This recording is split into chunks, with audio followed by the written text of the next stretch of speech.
Hello everyone, this is Dr.Aravind Rajan Ayagara, an Associate Professor at the Department of Aeronautical Engineering here at Institute of Aeronautical Engineering. And in this series of web lectures, we have been tackling about aircraft systems and what are the different types of systems which we have seen. In the last class, we were talking about mission systems. And mission systems is one of the subsystems which actually creates an aircraft. Which is used for the functioning of an aircraft, safe functioning of an aircraft. Okay. So, in mission systems, we have seen what are the different kinds of sensors. Till date, we have seen till inertial sensors, and right now we'll be seeing the radar sensors. And in radar sensors, you have different. You also have. In the last class, we were actually seeing what are the different types of inertial measurement sensors, which we saw. We actually saw the gyroscopes, and when we were discussing about it, we actually told accelerometers are another apart from gyroscopes. So today we'll be seeing what is an accelerometer. So the figure here actually shows an accelerometer. Accelerometer is a device. I'd rather say it is a device. It is not a sensor. It is a device which is used to measure acceleration along a particular axis. And right now, the aircrafts that we see today, most of the modern aircrafts actually use the pendulum force feedback accelerometer. Pendulum force feedback accelerometer is one of the most advanced accelerometers that is present till date. And what is the main use of an accelerometer? So if I see, I have a coil excitation which is dependent on a permanent magnet, and you have a restaurant coil. And when there is a certain movement or a momentum given to, let us say that my hand has an accelerometer fixed to it, and I'm moving it briskly. When I'm moving it briskly, there is a certain mass which is moving. When this mass moves, it actually creates a different perturbation in the magnetic field, which is actually sensed using pick-off coils. So if I say that, I'd rather say accelerometer, the basic principle, the functioning principle of an accelerometer is that it senses force on a loosely suspended mass, which I given an example of my hand. So it is nothing but accelerometer works on force that is sensed on a loosely suspended mass. And in the case of current aircraft, it is pendulum force feedback accelerometer. That means you have a small pendulum which is attached to the accelerometer. When the aircraft moves or when there is a certain perturbation in the field, the pendulum actually moves. This pendulum creates a difference in the magnetic field. So what is the use of accelerometer? So we know that dv by dt, let us say that v is my velocity. V is velocity. And dv by dt is nothing but a. A is my acceleration. Okay, and since we are measuring acceleration, that means using an accelerometer, the direct variable is acceleration. And since already we have an acceleration data, if you integrate acceleration with respect to time between 0 and t, there is no fact of writing it because I've already mentioned it. So if I integrate my acceleration with respect to t between a time variable, between time delta t, that means 0 to t, which it gives me velocity in that certain direction. So, so the main difference between gyroscopes and accelerometer is that gyroscopes actually have spinning wheels which act differently. That means they are used mostly to give the horizontal sensing position of an aircraft, whereas accelerometers are actually used to give other data such as velocity of an aircraft or vertical speed. The last in the family of sensors is the radar sensors. We have seen that radar sensors you have the radar altimeter and you have the weather radar. So radar altimeter is here. So don't get confused. I have baro altitude, which is nothing but which is using a pressure heading with a certain reference level, and you have the radar altitude. So the radar you have, which works on the principle. For example, let me say that this is my radar over here, the point in red. I'll erase this, and I have waves that are being emitted by my radar. And since the terrain is actually it is a solid continuum material, it reflects some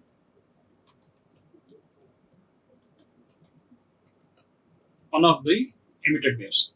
So the time difference delta t or I'd rather prefer like this. Delta T taken by the waves which are being emitted, between the emitted waves and the reflected waves is actually known as, it is actually used to determine the exact altitude of a radar, of my aircraft, sorry.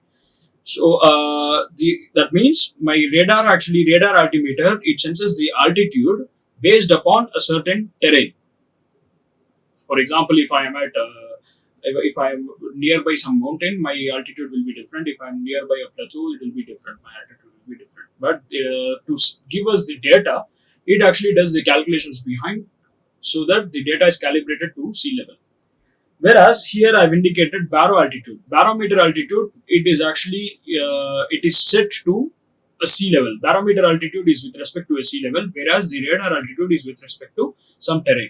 And most of the common radar altitudes, radar altimeter that are in use today are frequency modulated continuous waves. That means FMCW radar. This radar has a certain frequency range of 4250 megahertz to 4350 megahertz, and it can actually measure with an accuracy of 5000 feet. So as I said here, the altitude that we measure using radar altimeter is based on the time delay between transmitted and received signals. The problem with radar altimeter, I'm not saying it is a problem, but because the radar altimeter is actually fixed to an aircraft and it is specific with certain aircraft. It varies from one aircraft to another because it is fixed with a certain level of an aircraft. That means when the radar altimeter actually gives us another issue, it gives rise to another issue. So that is why, which is nothing but calibrated for installation delay. When we install, for example, if my aircraft, when I was installing my radar altimeter, if I say that I installed it in Seattle, and I have my maintenance section here in India. For example, in the case of Air India has a huge fleet of Boeing. Boeing aircrafts are almost, they are manufactured only in the US and most probably in the Seattle region of the Washington state. I'm not talking about Washington DC, it is Washington state. So it is in the west and it borders with Canada. So the calibration that, when the radar altimeter was installed, it was calibrated to certain altitude over there in Washington. When I'm doing services or when I'm doing my maintenance, I need to recalibrate it to the level of Washington state. You get my point? So that is the one of, not a con, but it is, we can actually afford it because of its accuracy. The other kind of radar that we use today is the weather radar. So in the top right over here, you have the weather radar, which is used primarily to give a detail on weather. So how does it do? Weather radar, it situates itself in radome. Radome is the front part, the nose of an aircraft. Below the cockpit windows, the cockpit windows that we see is nothing but the radome, where you have the round part, which is the nose. So radome, weather radar is situated over here, and it emits the signals. When it emits the signals, it again comes back with a certain time delay to see what is, if at all there are a formation of clouds, or if there are any if there are any problems with turbulence and all. And once this data is received by my receiver over here, I have a transmitter and a receiver. When the signals are received, transmitted signals are received reflecting from a cloud, it actually processes and gives the display over the weather radar display that I'm highlighting right now. So the fact is, for example, if I have a cloud over here, let us say that this is a real situation. I have a cloud and I am getting reflected signals like this. So when my reflected signals are arrived, the data is processed, and the one that I'm highlighting in red are the clouds that a pilot sees on his radar display, weather radar display. So this again has some mission computing which has to be done. And the other main importance of the weather radar is that it uses Doppler processing for turbulence ahead, and also it is used for wind shear, maximum wind shear, which does not. Maximum wind shear is a kind of phenomenon which occurs naturally, and it is not mandatory to to have a maximum wind shear in the presence of a turbulence. Maximum wind shear can also happen anytime due to the static local temperature conditions. So when there is a maximum wind shear, the Doppler processing and the other advanced processing technologies used by the weather radar actually helps us to detect these kind of wind shears or the presence of turbulence, so that the pilot can avoid it or find an alternative route, or at least he can avert the passengers or he can avert the crew, saying that there will be turbulence, please make sure that we are well seated. The other use of weather radar is actually terrain response. Terrain avoidance or terrain response, I'd rather say. So in that case, the weather radar is actually fixed again in the radome, but it is fixed at a certain depression angle, so that it can capture most of the terrain below and ahead of the aircraft. So let me say it is fixed at a certain angle, which is as shown in this figure, as depicted in the figure, and it can see the terrain over here, which is highlighted in dark solid lines, and I am giving a shading response over here. So that is the terrain which the aircraft can see using the weather radar. So when this data is actually happening, this data is coming back to an aircraft or being read by the receiver, it uses a certain specific shaped beam to paint the terrain on the display. Okay, so there is another kind of mission computing which is happening in the aircraft avionics systems or the display systems, which is relying on the weather radar read by the weather radar, data read by the weather radar, and it gives you the kind of terrain that is ahead the aircraft. So weather radar it is used for both reading the weather and also reading the terrain of an aircraft system.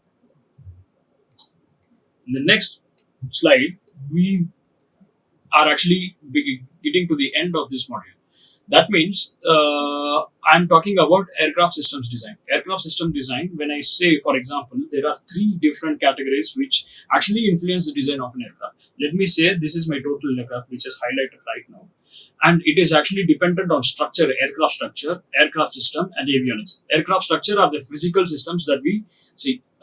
For example, we have seen the airframe systems. Airframe systems are wing, fuselage, empennage, and everything. So this is where you have the accommodation of pilots, cabins, and cargo, and this is the whole body of an aircraft. And in the aircraft systems, you have different systems such as the fuel system, the propulsion system, and you also it is the second part of the physical system. So you had vehicle systems. When vehicle systems, we have seen fuel systems, propulsion systems, and flight control systems, and so on and so on. The third and the most important part in an aircraft, in a modern aircraft, modern civil aircraft, is the avionics. So the avionics are nothing but they are considered as a brain of an aircraft. So when the aircraft is actually being designed, it has to be integrated with the aircraft systems design. So it's the aircraft system design actually it gives us a data on what are the different kinds of technologies that I can be using, because aircraft systems vary from civil and military. Any kind of aircraft. For example, if I'm having only Cessna, I don't want a highly advanced aircraft systems, because the flight cannot accommodate using its power and power requirements. Cessna is just for training, and it is a low range aircraft. Whereas if I'm having a medium and long haul aircraft, I need advanced systems. So that's how you say that I need the mission system requirements. Whereas, for example, if I need a transcontinental or a transoceanic flight, so that I can decide my mission requirements as per the requirements of my client, for example. So the parameters that actually decide the mission requirements are payload, speed and range, and operation cost. And once you have this, let me say that I have an aircraft which must accommodate 94 passengers plus 6 crew members. That means 4 cabin crew and 2 cockpit crew or flight crew. Where each person on board the flight has an allowances of maximum baggage of, let's say, 23 kgs, for example. I'm just giving an example: 23 kgs plus 7 kgs, so a total of 30 kgs, and a person who is having an average weight of 80 kgs. So you have your whole weight, takeoff weight, or the payload weight that the aircraft must accommodate. And you must say that it must have an operating speed of 0.8. 0.8 is highly ambitious. Let me say 0.7. maximum cruise speed of 0.7, and it must have a range of 3,200 nautical miles, which is an aircraft which can go from Hyderabad to Abu Dhabi and come back again. So those are my mission requirements, and based on that, these requirements are actually taken as input for my aircraft design. And when I'm designing my aircraft, sorry, I have some regulations. For example, if it is a US company such as Boeing, it has got its own regulations which are given by Federal Aviation Authority, and if it is Airbus, it has got its set of regulations from the European Regulation Commission. So, if at all imaginary, if I have an Indian aircraft company which is going to build an aircraft, I have the regulations which are given by the DGC, which are regulated by the Directorate General of Civil Aviation. So, I have mandatory regulations such as safety and airworthiness. Meanwhile, in the same point, I also have the structural weight and size of each member of my airframe system, and I also have the aerodynamics to reduce the reduce the drag and pressure momentum, and to increase the lift. And I also have the number of engines which I have to use, which are again inputs for my propulsion system. And third comes the system requirement. So I have already established my mission requirements, first part. In the third part, I am doing my systems requirement. In the system requirement, as we can see, we have seen redundant systems, which is better to use today in an aircraft system. So system requirements is how many systems should I have, how many copies should I have, for example, to have a redundant system, and what kind of technology that I can use for the flight control, for example, fly-by-wire or pulley cable or push-pull rod system, or for the navigation, shall I rely only on inertial navigation system or GNSS or global satellite navigation system, or let me rely on good old barometer navigation system, magnetic navigation system and everything. So those are the things that are actually decided in system requirements, which must be integrated in an aircraft and also based on the mission requirements. So when we actually start an aircraft system design, we actually start with mission requirements and aircraft design based on both of the aforementioned requirements and design parameters. We must actually select the required system for safe and good operation of an aircraft. Before ending the lecture, I would also let you know what are the major concerns that we use today. First things first, you have the function, you have the performance and integrity, but everything is interlinked. Please do remember this figure, a variation of this figure we have already seen at the beginning of this web lecture series, and today we have that safety is one of the major concern by the person who is using an aircraft. For example, a passenger who relies wholly on safety. Safety is his first preference, for example. And you also have the economics. Economics is how much, from a perspective of a passenger, how much is it costing for me to get from Hyderabad to Bombay or Hyderabad to New Delhi? If I take this airline, how much is it costing? If I take this airline, how much is it costing? What is the difference? For example, if you take Air India, which is highly probable that you will be flying a Boeing. If you are taking Go Air, some budget airlines like Go Air or Go Indigo, you will be taking Airbus. So those are the economics from a passenger's perspective. But an aircraft, actually, it doesn't only rely on passengers. Passengers actually give the revenue. But when we see from the company's perspective, who is actually operating the aircraft, for example, Go Indigo or Air India, safety, of course, becomes their priority. But when economics comes to their part, they actually have what is the availability of spare parts, if at all I need to change something, the maintainability, the support given by the manufacturer, and the life cycle of an aircraft. Most of the civil aircrafts that we see today have a 30 years life cycle. But right now, research is being done and carried out in this perspective to prolongate the life cycle more. And how reliable is the aircraft to control? A classic example, the recent classic example is Boeing's 737 MAX 8, which was a version of its old Boeing 737, which was an original competitor for Airbus A320. When Airbus had decided to launch and upgrade its existing Airbus A320s in the beginning of 2000s or 2010, I might suppose, Boeing actually took a hasty decision to change the engine. To place the engine a little bit further up from the ground, and due to this, the increase in engine height from the ground, it actually perturbed the flow on the empennage section of an aircraft. To control this unwanted pitching up moment, Boeing had decided MCAS system, which is an electronic which plays its part in avionics system to to counter this pitch up moment. The problem here was faulty data, and faulty data which was given to MCAS system, and MCAS system again further pitched up the aircraft, which led to stall, and it was so fast that the pilot couldn't realize that the aircraft was stalling. So that is it. Boeing 737 MAX 8, which has been grounded for past 1.5 years, is actually not a reliable aircraft. Still work is going on, and the Federal Aviation Authority, if I'm not wrong, has actually cleared the service for Boeing 737 MAX 8. But there are some agencies, there are some parties, not even party, a group of people who are saying, how come FAA has cleared it? So yet there is some research going on by the National Transport Safety Board and all. So let us not get into politics. Okay.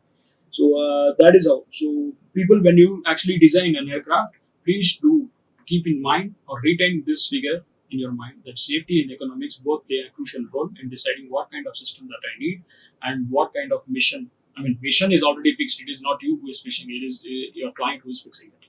But when you are providing your services, you should actually consider safety and economics. In safety and economics, the most thing is the performance and the reliability of an aircraft.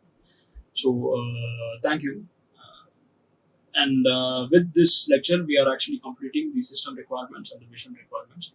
In the next class, we'll be seeing other kinds of aircraft systems which in detail. Thank you. This is Dr. Aravind Rajan Ayagara signing off. Like, share and subscribe.